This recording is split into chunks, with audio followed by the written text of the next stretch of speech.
Hello, I'm back. So, the last time we spoke, I was in the venue that I was doing my show in Christchurch in New Zealand, and I left you as I was about to go and do the second show. I was there for 2 nights, and it was lovely. So, I think I mentioned before that the night before I'd done my first show there, which was actually the second one that went on sale, which is always, and comedians and maybe other performers will feel the same and tell you the same about this. Um, the extra date is always a little bit funnier, a little bit strange, and it's because the one that goes on sale first, they're the people that are keen to come and see you the most. And then the extra date is just always a little bit different. There's always a slightly different energy. Not bad, just different.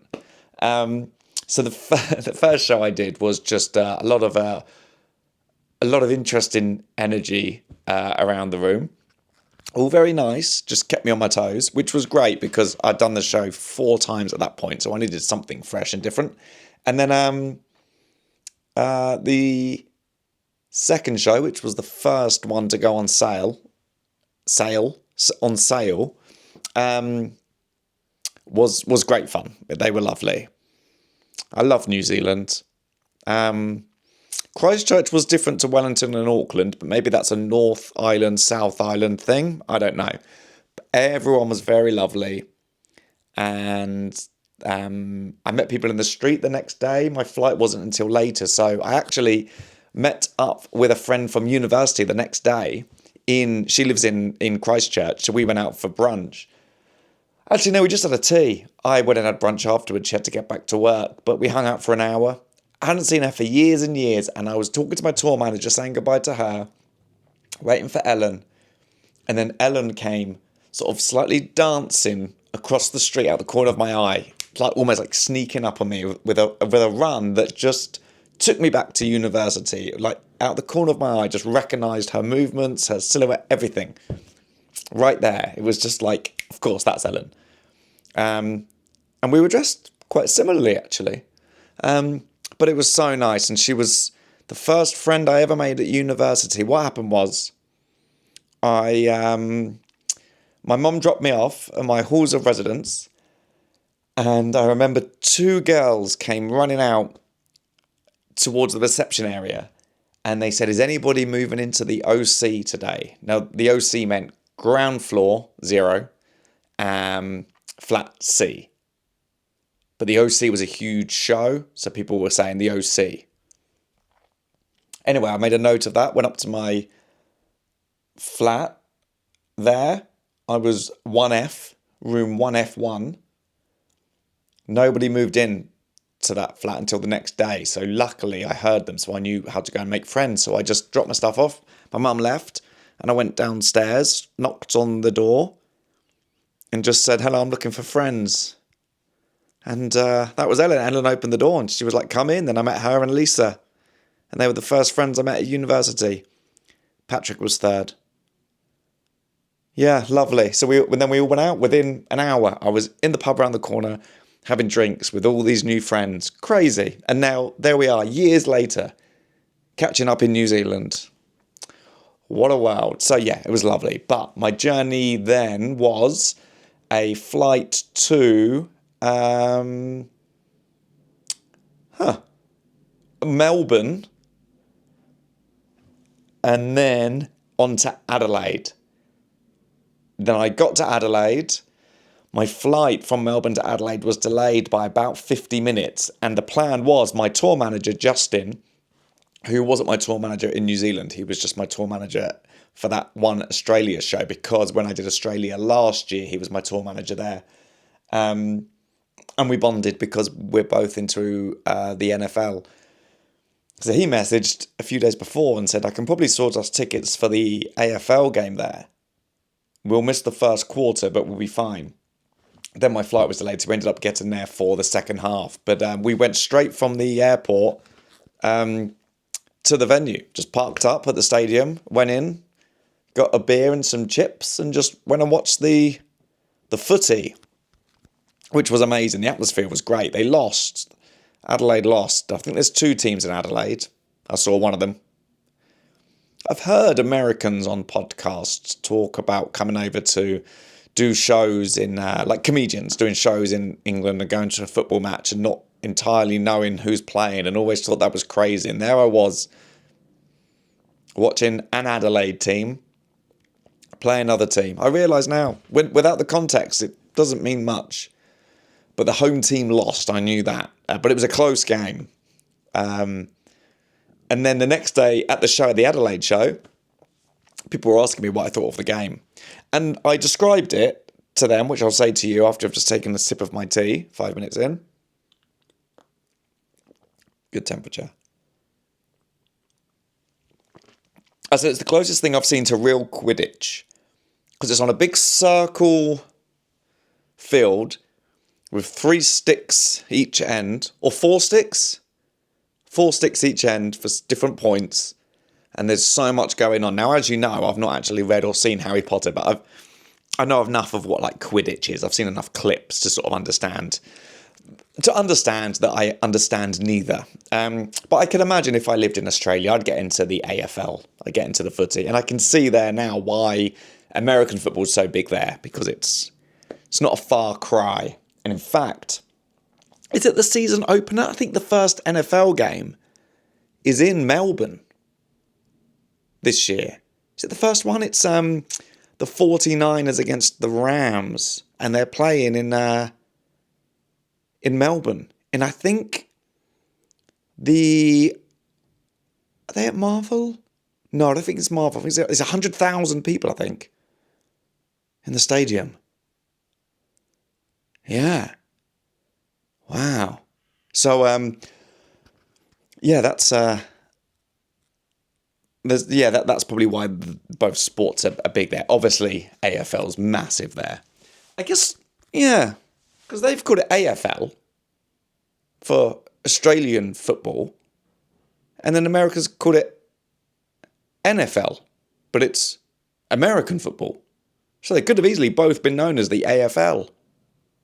Huh. Bit of an observation for you there.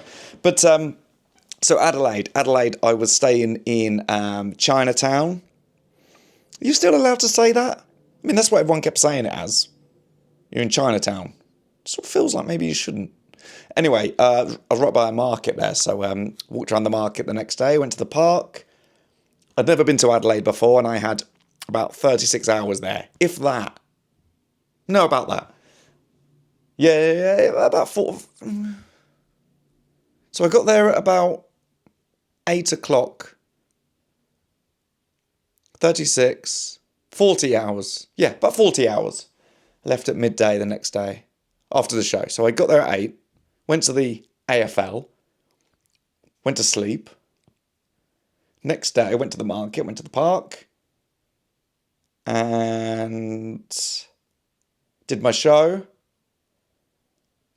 Then the next morning, went out for brunch with my tour manager on the way to the airport. And I said to him, how relaxing, how lovely is this, that we get to stop and have brunch. Now, remember, my travel day was going to be fly from, I say remember, I don't think you knew this, fly from Adelaide to Melbourne, have a 9-hour layover in Melbourne, then fly 10.5 hours to Hong Kong, have an hour in Hong Kong before a 14-hour flight to London. So I said, how lovely that we just get to stop and just have I say brunch. It was, I had a cup of tea, and I've said brunch twice without me ever actually having brunch. So the first time with Ellen was just tea, but it was around brunch time. And then me and Justin had a cup of tea and apple and chia seed bread. So like banana bread, but not. It's lovely. Just sat out in the sun, and I thought, good to get some fresh air before this journey. We get to the airport. I've got an hour and a half until my flight from Adelaide to Melbourne. But I realise he dropped me off. So now I'm at the airport without a tour manager. And I'm just thinking, right, I've got all these.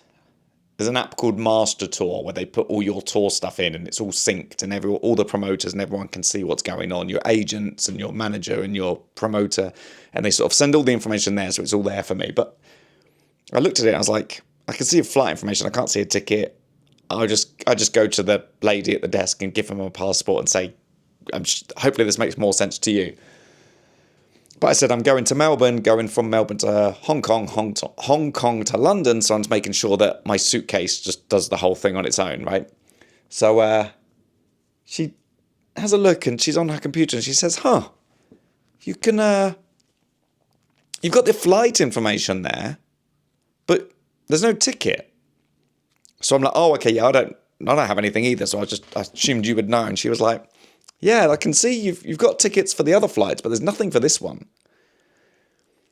So I messaged Justin and I was like, I don't know what's happening here, but I haven't got a ticket. So he said, I'll turn around, I'll come back. So he came back to the airport. And at this point, the lady was like, yeah. So what happened a few weeks ago, the flight I was supposed to be on was supposed to be later from Adelaide, so I wouldn't have the layover in Melbourne.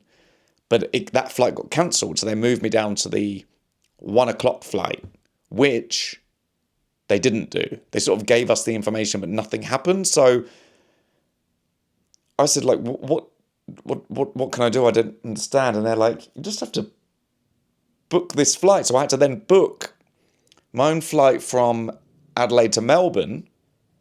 But then, so I booked the later one because the one I was supposed to be on, that booking had shut now. But the lady said, there's seats, so book the later one. And then I can move you down to this one you're supposed to be on anyway. So we did that.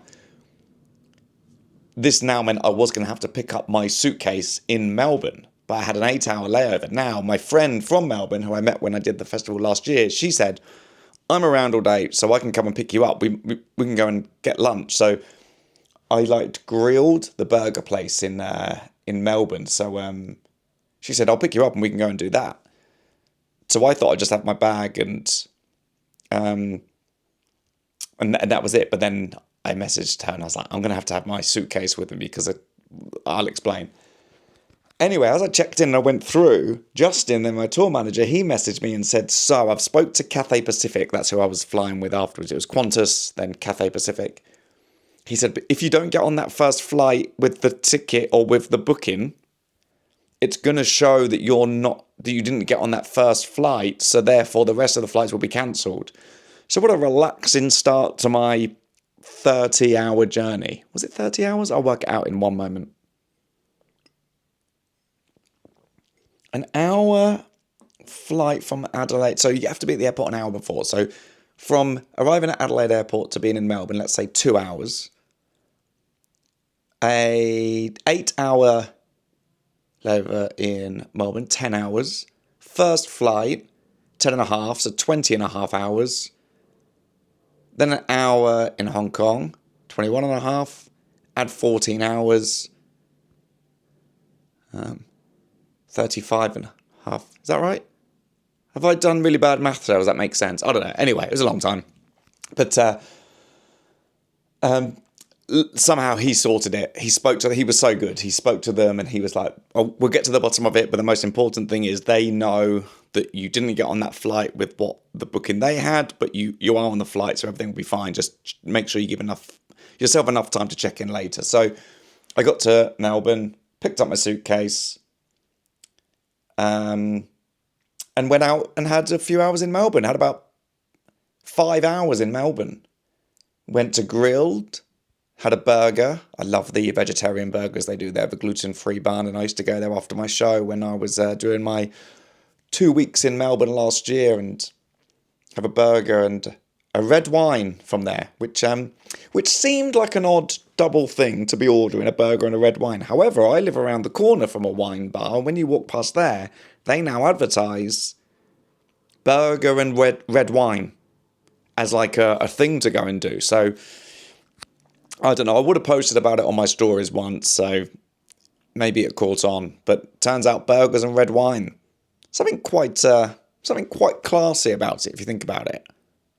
Quite sort of I think because it's like not classy, it's sort of cool. It's a bit like, you know, when someone wins the Oscar, they always, their PR team send them to a McDonald's to go and eat a McDonald's with their Oscar next to them. So it sort of looks like they're sort of grounded and down to earth. It's sort of like that. I've just compared myself to that. But I didn't have a red wine. I had a water. I could have. Could have had a red wine, I guess, but long flight and I had a lot going on. Anyway, I went to the bookshop, didn't buy anything, but just had a look around a bookshop in Brunswick. Then went back to the airport, checked in, had some food and got on the plane. Met a lady actually. I'd sort of found a quiet area in the airport, and then she came over to charge her phone, and then she was Australian, but she lives in Norfolk, and then she said that she knew me, so she'd been over to visit her daughter, and her daughter was born in the UK. She's gone to university in Melbourne, so she only started last September, and she's already met an Aussie, and he's from Darwin, and she was about to go up and meet his family. So this woman was sort of realising that her daughter's never coming home. But I said, not a bad life, and you can come over. And this lady's got a friend who works for Cathay Pacific, so he sorts her flight. So I said, she has a lovely life, and you get to come and visit her. How lovely is that? And she's a photographer, so lovely place to go and take photographs. But she then messaged me on Instagram. I was getting the flight that was only an hour between landing in Hong Kong and leaving, which actually I didn't know that. So she said to me, which flight are you on when we get to Hong Kong? Are you on the one that's, I don't know how many hours later it was, or are you on the quick one? And I said, do you know what? I said, I've got no idea. So I checked and I had an hour. Didn't realise that, so good thing, because I would have genuinely just gone and had some food and gone for a walk and stretched my legs, not realising. So it was a bit of a mad rush actually when I got there. And also we landed at not terminal, gate. The flight went into gate 68, and the flight was leaving to London from gate 4. But when you walk all the way down, 68, 67, 66, 5, all the way down, then when it gets towards, I thought 4 would be closer than 1. It wasn't. At one point it flipped and the numbers started going up again. So it was the far end of the airport. So it was actually pretty tight, because you land and you've got an hour, but sometimes it takes a while for them to actually get the tunnel thing up to the plane and get it off and all that stuff. You have to go back through security as well. You have to go through another security to get on the thing. So it was a bit tight. But anyway, I was on that one. Then when I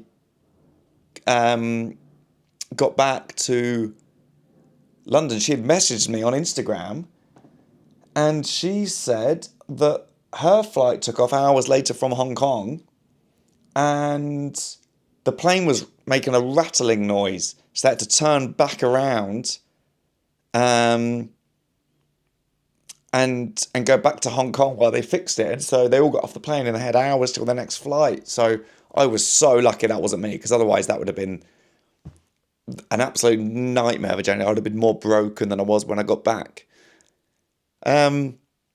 Met some lovely people in Adelaide though. So the Adelaide was only tagged on because I did Australia last year and I couldn't make New Zealand or Adelaide work. So that's what this trip was for. And then in Adelaide, the audience were so lovely. Such a fun crowd. And then I was meeting people afterwards. I met a girl called Liz, who we grew up on the same we grew up on the same street together. So I hadn't seen her for years. 2013. 13 years ago would have been the last time I saw her at a wedding. But yeah, she lives there now. So I saw her, but then met Met a Mondea, an Irish Mondea in Adelaide. She was lovely. Her and her, I think, husband. I know partner, but I think they were married. And they were lovely. And so I was talking to Liz, and people kept coming over and asking for photos. I say kept, like that was annoying. It was lovely. So I kept meeting different people. Then hopefully they weren't waiting too long, but she came over. And I'm always slightly thrown when someone says Mondea still. I sort of don't know. I have to come up with something to say back. Maybe I should ask if you're a double oat, because I know there's a couple of double oat Mondeas. And if you don't know that reference, they have oat milk with their porridge oats. That's quite niche. But they were lovely. And I think she said she had commented on Spotify. So I will, when I check those comments, I'll see if if I can spot her message from before. But a shout out to her and I think her husband, but they were so lovely, and it was lovely to meet you. And thanks for coming to the show. I hope you enjoyed it. And yeah, always lovely to meet a Mondea in the wild. So I got back, and so today's Sunday. So I got back on Monday at 5 p.m. Managed to stay awake until about 10:30. Then slept through till about 7, I think. I think that was good. But then my sleep's been funny the whole time after that. My sleep's been all over the place. I had to be up early on the Thursday. So when I woke up in New Zealand, when I woke up in Auckland, I woke up to news from my agent in the UK. So I've been being asked a lot about going to tour in America. Now, it's been very lovely that people will message me on Instagram whenever I post about shows, and it was different. It's like, what about San Diego? When are you going to come to Washington, Boston, Philadelphia, New York? You get asked a lot, and it's so nice. But I have to say to them, unfortunately, it's not that easy. Canada, you don't even need a visa. So I went and did a tour in Canada. New Zealand, you get a visa. I think it's super easy to get.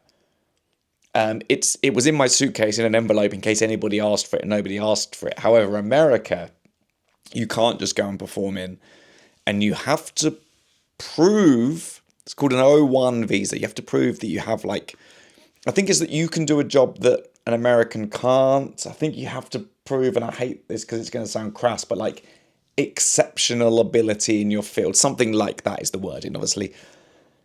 Not anything you want to be saying that you have, but it's how you get a visa. So we applied, and I was going to go out there and support Michael McIntyre on his tour. So I was going to get the visa for that and my own tour, and obviously I've got sitcom stuff going on, so it would have been handy to have. Then my application came back with an RFE, referral for further evidence. So we had to make the decision. Do we go back? Because, as I say, Canada, you just walk in and perform. Australia, New Zealand, there's a visa, but I assume it's free. This one with lawyer fees, I think in the end was about £12,000. I think, maybe more, to get the American visa. So when it came back, that'd be adding £3,000 on more for lawyer fees to go back with everything. And I thought, we spent this money, why not just go for it and see?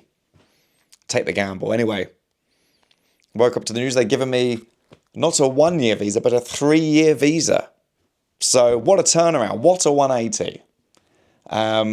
From, we're not sure, we need a bit more evidence, to, here is 3 years that I can go and perform and work in America. So, the United States. So, I woke up to that news on my first morning in Auckland. So I didn't know before then. If this was a no, if I'd woken up to a no, I would have then realised that these shows would be the last dates that I do on the tour. However, turns out it's going to keep on going. So I've already been on this tour for over 2 years. The countries I've been to, all around the UK and Ireland, Australia, New Zealand, Spain, Portugal, Greece, the Netherlands, Norway, Sweden, Iceland, Canada, Germany, France. Unbelievable, really.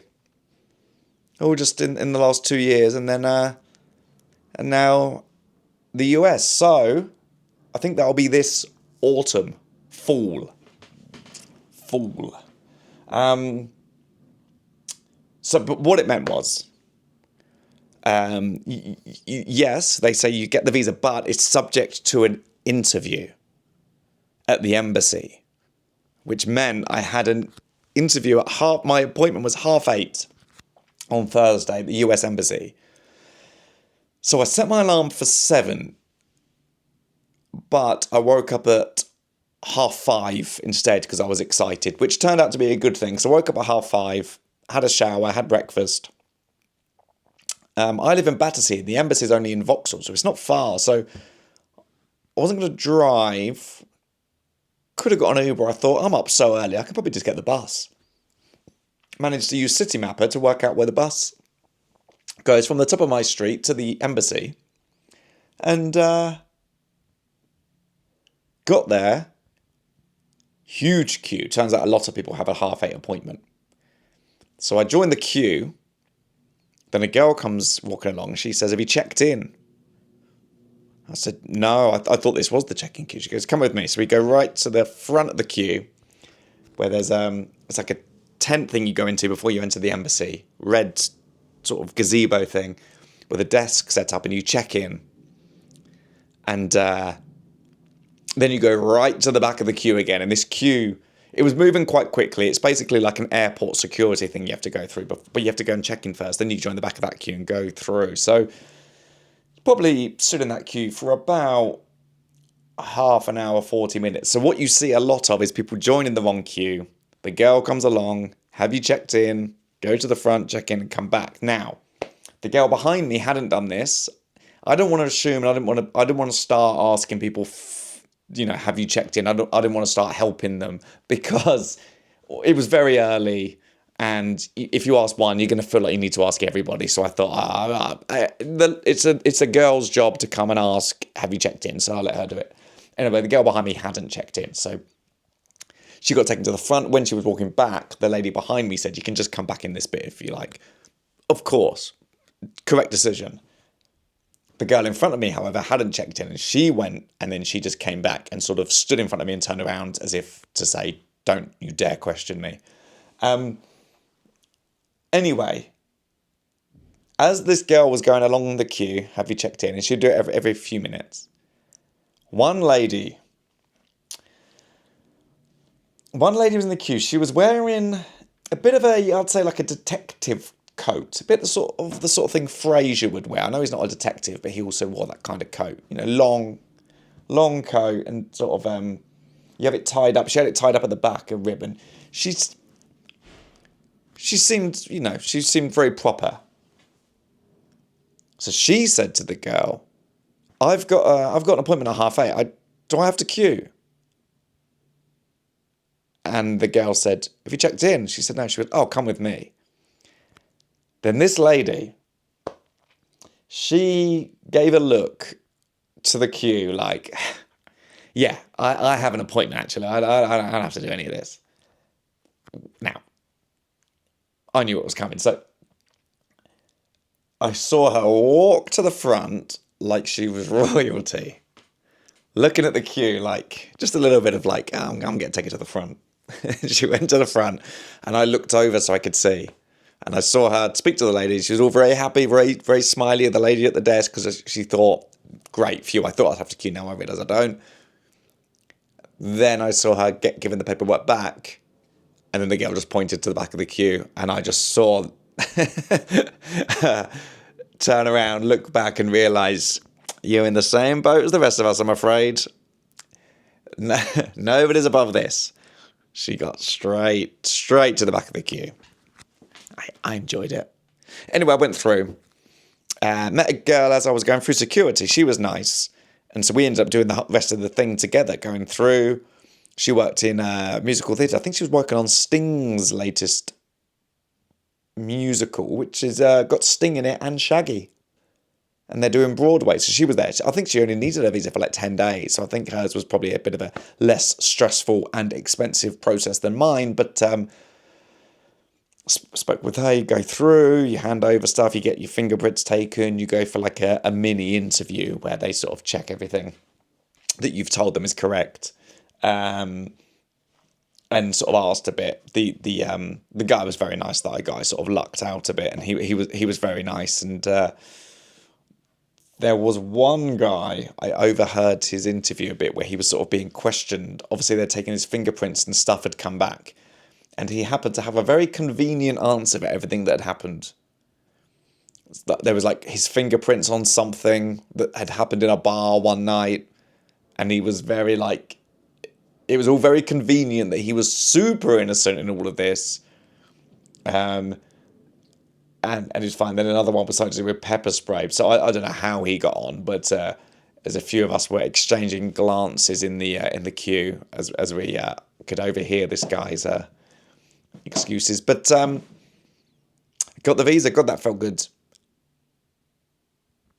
Spoke to him, and he just a few questions here and there you get to ask, and then one of the people I spoke to said, my wife's going to be jealous I've met you, and I thought I'm going to be fine.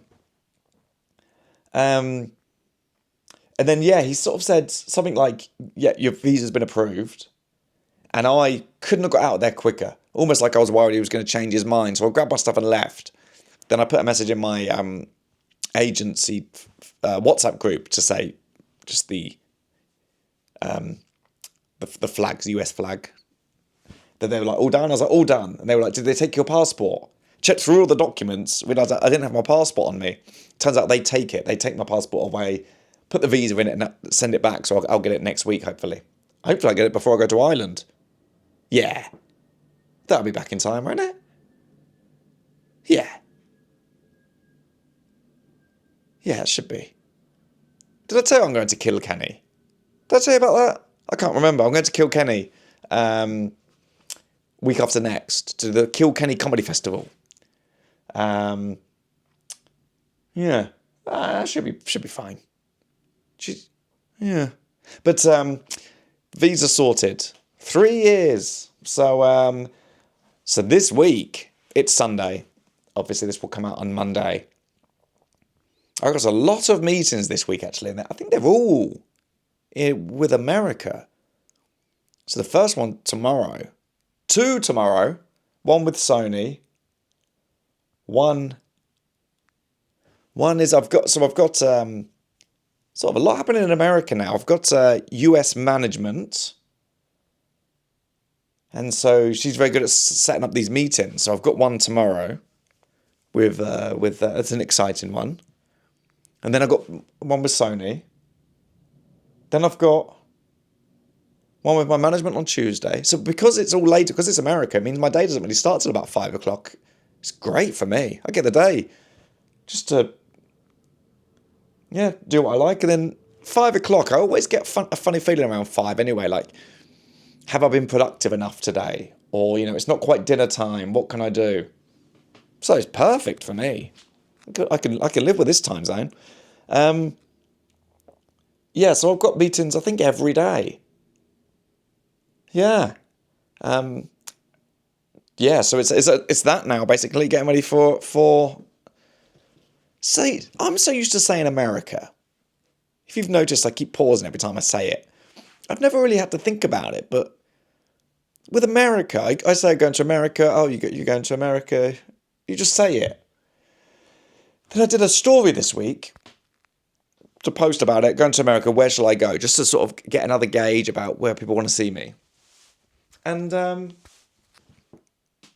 had this when I was in Canada. I would sort of mention America, and then a few people in the crowd would sort of go, it's not America, it's the USA or the States.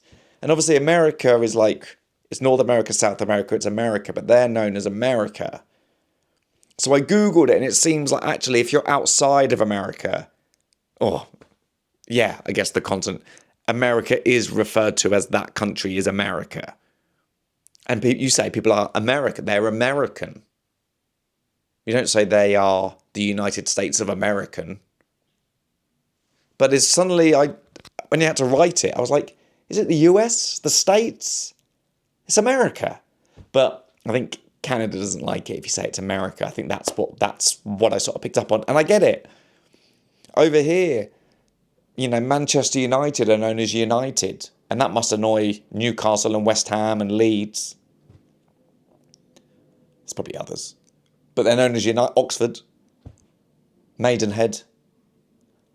They're United. So, but Man United are just known as United, and maybe it's a bit of that. Why do they get to be America? Maybe.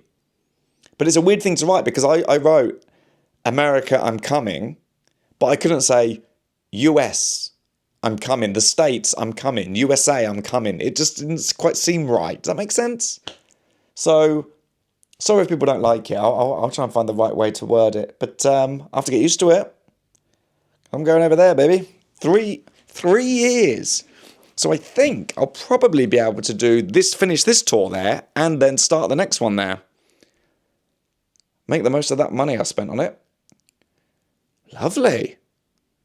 Very exciting. 36 minutes in. I've probably got so much I haven't covered yet.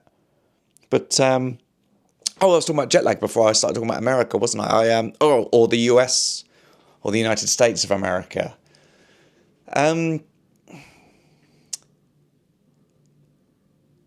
Yeah, the jet lag's been a bit funny. So I actually woke up at 5:30 on Friday as well. No, Saturday. Friday I woke up at 7. And what's happened is because I've been getting up early, the other day when I was up at 5:30, it's changed Richard Parker's routine. So now Richard Parker, he got used to the fact that I was up at 5:30. That he started meowing at the door early, going, I've been having breakfast around now, so where are you? So that's been a bit of a problem. But yeah, so yesterday, I was supposed to go out for dinner on Friday, and I was just exhausted. I just couldn't. I had a meeting at 3. Excuse me, sorry. I had a meeting at 3 on Zoom, and I was on my way home thinking, I don't have energy for this. I'm exhausted. So then I had to cancel the dinner on Friday, moved it to Saturday. But again, in fact, what happened on Friday was at 9:45,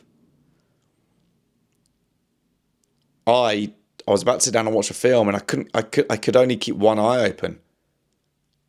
I just couldn't stay awake, so I went to bed early. But that meant, because I was asleep by 10, I woke up at 5:30, 5:50 I think actually.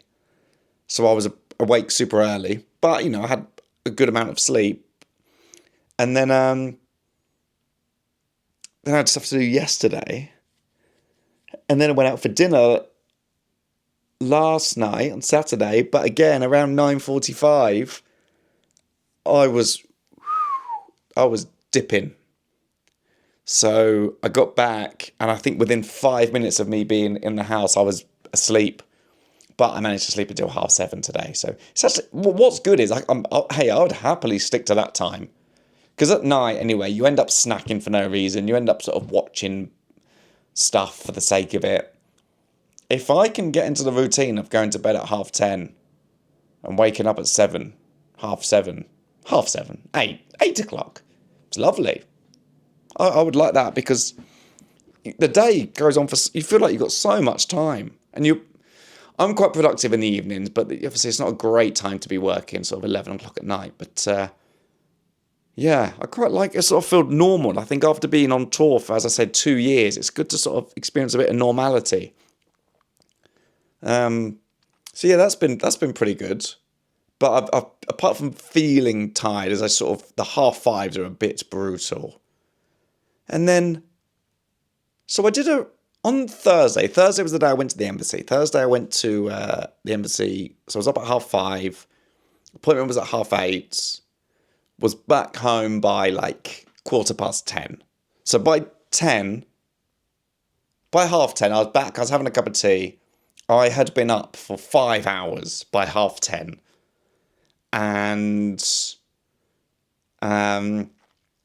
could I, sometimes I can't nap. My brain sort of wakes up and starts being a bit too busy that it won't let me switch off.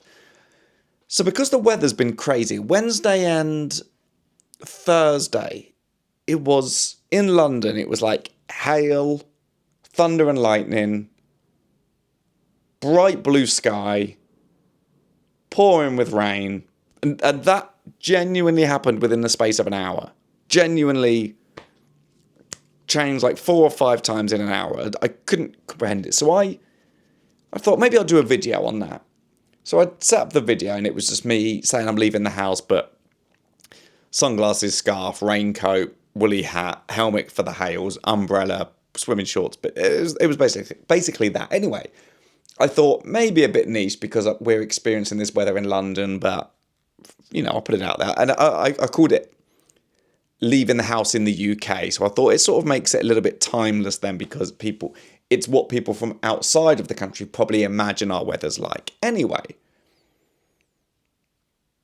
I posted it because we'd have 2 days of that weather. The comments, people saying it's the same in Toronto. Oh wow, it's the same in Amsterdam at the minute. It's the same in Norway. So it seems that everyone is experiencing this weather and no one knew. It sort of feels like my video was the way that everyone was finding out that, hold on, everyone's experiencing this weird weather thing. What's going on? So I guess it's the sort of thing that might have happened in the 90s, but no one had any way to sort of communicate it as quickly as that. And people in the comments were going, it's the same here, this is crazy. So we're all experiencing this weird thing. So I don't know if that's some sort of ominous sign. I used to love the film The Day After Tomorrow with Jake Gyllenhaal. I used to watch that used to be like a fall asleep to film when I had a TV in my bedroom. I don't have a TV in my bedroom anymore. I've not had that for years. Not had a TV in my bedroom since COVID. Yeah. Maybe longer. Just don't have one. It's an easy habit to get into, and you don't sleep as well. No, not since like living in a house share would I've had a TV in my bedroom. And I think that's a good decision because it's so easy. You fall asleep, you leave it on, it affects your sleep. But the last thing you're staring at is a screen. You sleep so much better if you don't do that and you just read.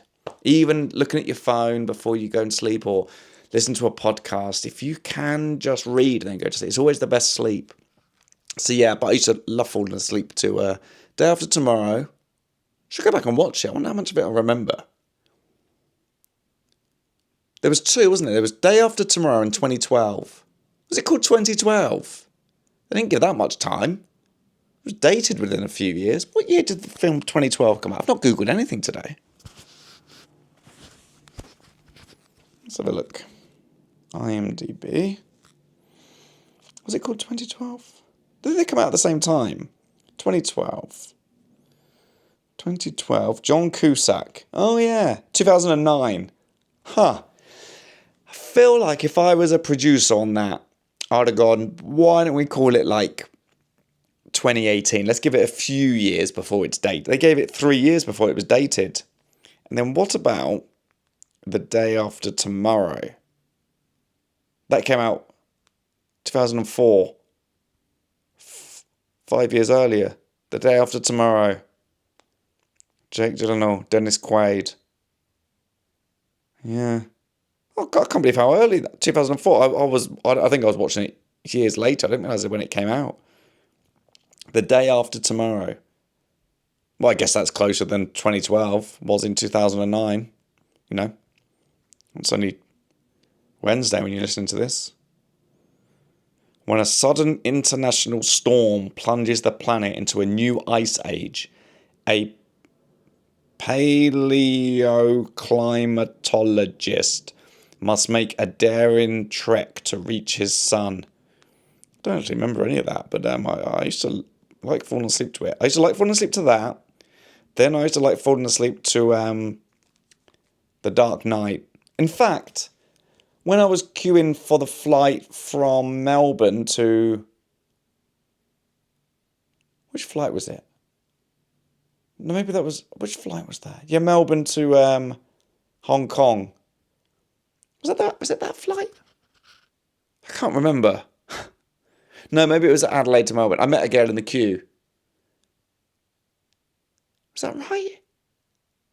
No, I'm so confused as to where that was now because I didn't have my suitcase with me. Or did I have my suitcase? Yeah.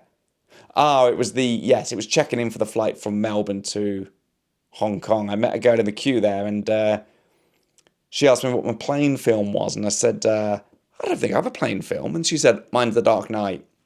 You need a plane film. A film you can just chuck on. It doesn't matter if you fall asleep. And I thought, I've been on a lot of planes. The film choice is not always that guaranteed that it's the same. But maybe she just flies with a certain airline a lot, and so it's always the same. But she says she used to live in London. Now she lives in Melbourne. And she has to fly... Where was she then? I don't think that was Melbourne. Oh. No, I think that was my flight from Christchurch to Melbourne. That was it. It was the day before. It was when I was doing the flight to go on my way to Adelaide. That's when I met her. And that's it. She said she has to go and do work in Christchurch. And she's never been to New Zealand. So now, because of her job, she gets to travel. But she used to live in London.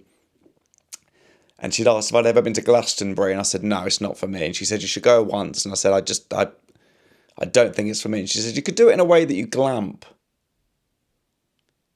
And I was like, yeah, maybe I should do it once. Maybe. I don't know. It's just the thought of feeling so broken. And she said, yeah. She said she remembers going and they all rented a big minibus. Well, big minibus or a big bus. And she said on the way there, it was drinks and it was full of Aussies and they were all having a great time. And then she said the way back, it was like nobody said a word. And I was like, I can imagine. Broken. But the problem is, I'd need to glamp or something because when I did Latitude a few years ago, I stayed there in a tent. You go to bed at about 4, the sun comes up at 6 and just is so hot in the tent that you can't sleep. So I don't know how people do it. And I need a good night's sleep and a shower. That is all I need in life apart from water, tea, porridge and omelettes. That's the main two things I need is sleep and a shower. And my day's fine then. In fact, sometimes I will I'll get up in the morning, if I don't quite and I have a shower, I have to have a shower straight away. I'm up and shower and get dressed. That's sort of I have to do that. But sometimes the shower doesn't quite do the job and I have to have a later shower to reset. I remember hearing years ago that Frank Sinatra had about 10 showers a day. But then I also read that if you have a lot of showers in a day, it's because you're trying to wash off the guilt. But I imagine he was just probably sleeping with a lot of people, wasn't he? I would have thought. Is that why? Guilty of that? And probably just wanted a shower afterwards as well. I should dip into the comments because we've not got long. Let's have a little look into the comments. See what everyone's saying. So, the first comment is from Malin Kirai. Sorry to embarrass you with my last comment. Note to self, never comment after 2 glasses of wine. What did you say? I'm going to have to scroll down. What was it? What was the last comment from you then? Cool, blimey. Embarrass me with a comment. What was the comment? Malin, 13 days ago. I have my things too, so I can relate to your hotel breakfast aversion. Luckily at that time, a day. I'm too tired to notice. I use napkins when touching cutlery, clean wipes before meal. Also, I am an evening shower person here. Could never get into bed dirty equals dirty bed. Brackets, told you I have my things. But still clean in the morning. Unless there's been... Oh, I remember this comment now. Unless there's been shenanigans, then I'm fresh from the shower. That was it, yeah. The message was just about her cleanliness. Then suddenly at the end, told me about getting up to stuff in bed. And none of us saw that coming. And then I went back and read it again. Yes, that was your comments. Yeah. That took a bit of a turn. Malin Kirai. I can't figure out how to name your name. Oh, Richard Parker's looking at me. I've got to let Richard Parker in. And then we've got a few more comments, then I better go. I'm going to go out for a walk. I've actually left the house today. You okay, mister? Do you want to say hello? No, he's walked through. You okay? He's been asking for more food recently because of the fact that he's... Did you hear that? Could you hear his meow? He's been doing long meows. It's been a bit funny. Annoyingly, I moved the Ring camera from the garden the other day just to the side because I was out there, and otherwise I keep getting notifications every time I move. But then I forgot to move it back at night, and something happened in the garden. I don't know if there was 2 foxes in the garden last night, in fact, but he clearly saw something that spooked him, because if something has spooked him, he'll go and sit in the garden and he'll make himself very small and he'll stare up at wherever this thing came from, whether it was another cat, a new cat, or whether there was a fox or a human, I don't know. Someone came in the garden, something came in the garden and spooked him. So he's been a bit funny. But now he's just, he'll come over in a second. I think he'll meow at me. From Helen, I hope you had a good flight home and Richard Parker stopped sulking and came in from the rain and all is forgiven. I think that's fair, isn't it, Richard Parker? Is all forgiven? I think he just forgot I ever went away now. Alana Kendall, did anyone in Christchurch put you right on the gondola? It's only $45. What happened was, I think I spoke about this on the podcast when I noticed that the gondola, and you had to get a shuttle bus from Christchurch to the top of the gondola and then or bottom of the gondola, I don't know. And then and I realised an Uber was like quicker and $25. But I'm sure it said like 100 and something. But apparently it's only 45. But this is a very, Alana, this is a good example of what it was like in the Christchurch show, because I could talk and no one would say anything if there was a mistake or something they didn't like. They just sort of went quiet until I went to a place called Littleton that someone said, go to Littleton. I went to Littleton. There was a lovely place there that I did actually have brunch in and a cool bookshop, but it was mainly men working. It was a cool place to go to, but I was sold like it was going to be like a beautiful place, and it was lovely, but it was like a big industrial thing where big ships came in, and it turns out it's the last place that the ships go on their way down to the Antarctic. Antarctica? I've really let myself down there. Which one is it? Antarctic. Antarctica. Is it Antarctic or Antarctic? The Antarctic. What do you ever call it Antarctica? Oh, what's the difference between Antarctica and the Antarctic? The Antarctic compromises the continent of Antarctica. Oh, okay, so both. That's the last stop. So it was cool to see. And in fact, I went down there and I went to this place where you could walk onto the rocks and just look out into this water, and it was very lovely. Then I realised that it looked like it was about to rain. I didn't actually know how I was going to get back. So I booked an Uber, and then the Uber driver came down to pick me up from this bit that I'd gone on about maybe a 30-minute walk. He's really pulling at you okay? You hear him pulling at If you can hear that, it's him pulling he's allowed to pull at this chair, that's why he's doing it. Show me he's not happy, but probably because I'm just sort of sat in, as far as he's concerned, I'm sat in the room just sort of talking to myself. Anyway, the Uber driver thanked me. He said, I'd never been here before, so thanks for this. And I told him what it was, and he liked that. Bryony, Adelaide is known as the serial killer capital of Australia. Wow. Right. Glad I found that out after the fact. Blimey. It's known as that. One thing for it to be the fact and the stat, but to be known as that. Ali, is there a name for a group of comedians? And then someone's replied, a cackle? Wait, that's witches. Maybe a tickle, because they make people laugh. A name for a group of comedians. I don't know, but it'd be insufferable. You don't really want to be around more than 2 or 3 comedians at a time. I think one's fine. That's why I do a podcast on my own. Julie, loved that you positioned yourself exactly in the centre of the row for this. Oh, that was for the video last week. Happy to see no issues with Spotify this week. So, 2 weeks ago, it was the first episode I released in New Zealand, and it didn't come out on Spotify. And people were saying it was something to do with the timing. No, it wasn't that. I did the timing right, and the timing came out on Apple, fine. It came out on the other ones, fine. Spotify was the issue. I messaged Spotify. They couldn't understand what it was. However, I then listened to another podcast about American football, and I heard the host apologise for the Spotify issue. So it wasn't just me. But Julie, I'm also happy to see no issues with Spotify. Thank you.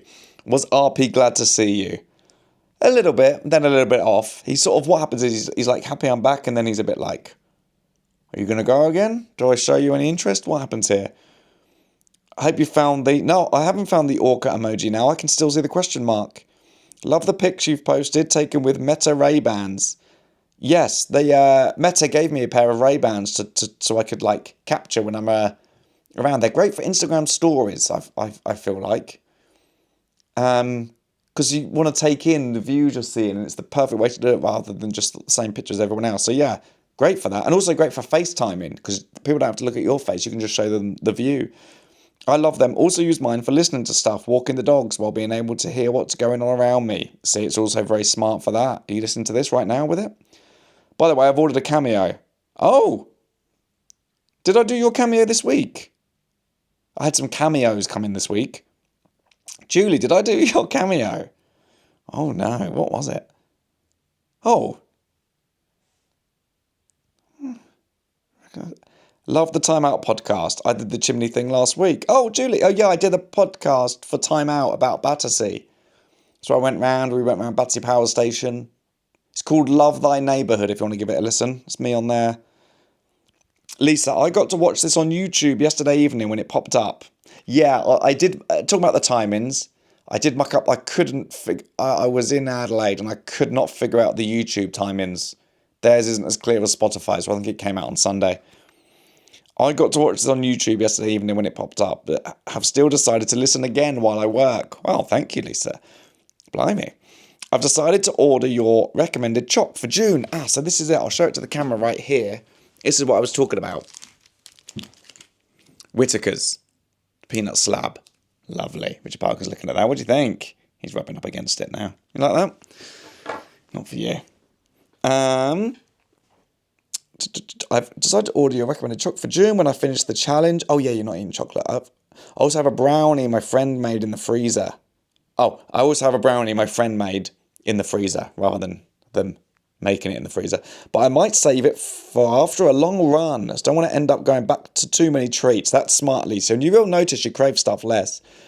I might take inspiration from you and save treats for Wednesdays and Sundays. Now, Lisa, I did used to do that, but I stopped. And the reason I stopped is you end up overindulging on the Wednesday and the Sunday. So be prepared that maybe you just go, this is my treat for the day. I have one treat a day. You know, life is hard.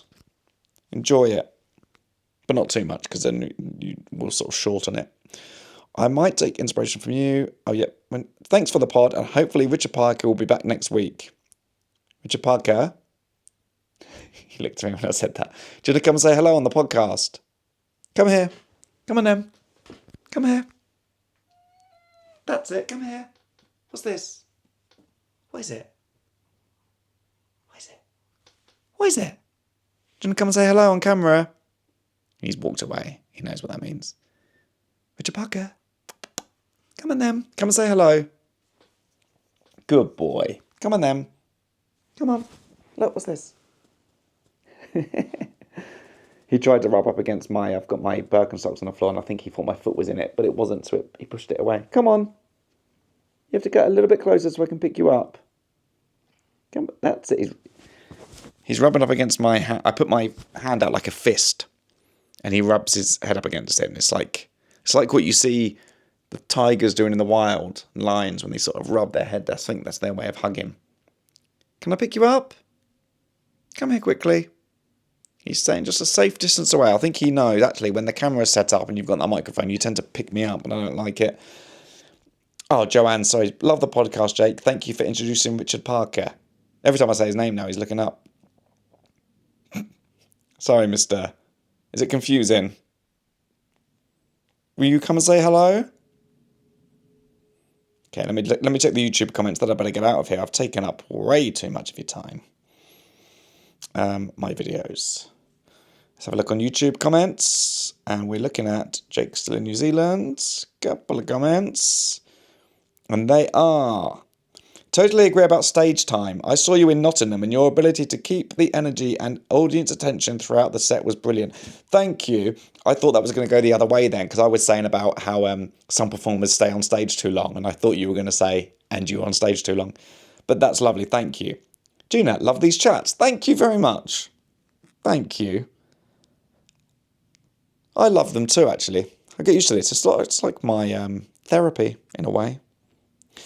Won't put too much on you, though. Totally understand the whole endless quest for a decent cup of tea when out. Brackets, the US was the worst until I worked it out. You worked it out? What did you work out? P.S. Why does their milk look like liquid paper? Read more. I much prefer making my own at home, so tend to have skinny chai latte or skinny hot mocha as my usual go-tos. Enjoy your porridge. Liz from Melbourne. Liz, as we now know, I'm going to be spending quite a bit of time in America. What was your hack for tea? I'm thinking... Same as everywhere else, I'm going to have to go to Starbucks, but let me know. And then someone's put, had worse Sundays. And then they've put, clicks on dictaphone, idea for spin-off pod, had worse Sundays. Jake travels the country and reviews various Knickerbocker glories and other desserts of that persuasion. I don't like ice cream, unless it's super chunky and got chocolate in it, but I think that's because I just want the chocolate, actually. Right. Let me just pick him up and show him to the camera because you deserve it. One moment. Let me, can I? Oh, I could clip that on there. Let me see. Richard Parker. Sorry, you're looking so innocent there, mister.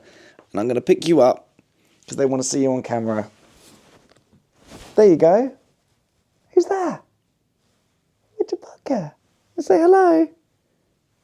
Yeah. Good boy. And you happy I'm back now? Good boy. Right, I better go and feed him to make up for that. Whew, so I've got his fur on my nose. Right, I'm off. Thank you for listening. Have a great week. So I've got his fur all over me. That's my fault, of course. Sorry, Richard Parker. Sorry. Supposed to be a nice, clean, professional ending then. Have a great week. And, as always... I'll see you next Monday. Bye.